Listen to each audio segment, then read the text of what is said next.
tak to samozrejme nestačí.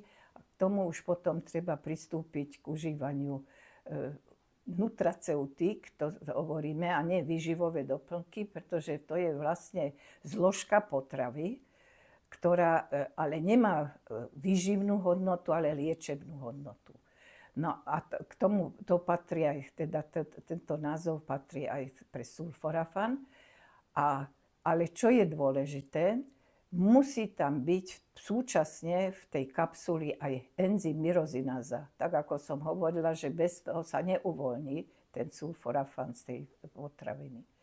No a nie každý produkt má tento enzym, takže treba opatrne pri vyhľadávaní produktov.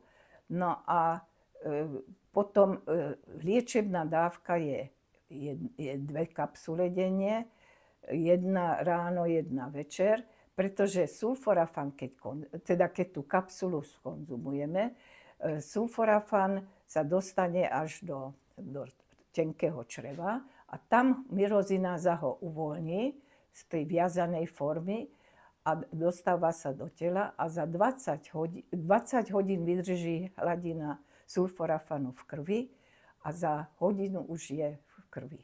Hej. Takže je ohromne účinná.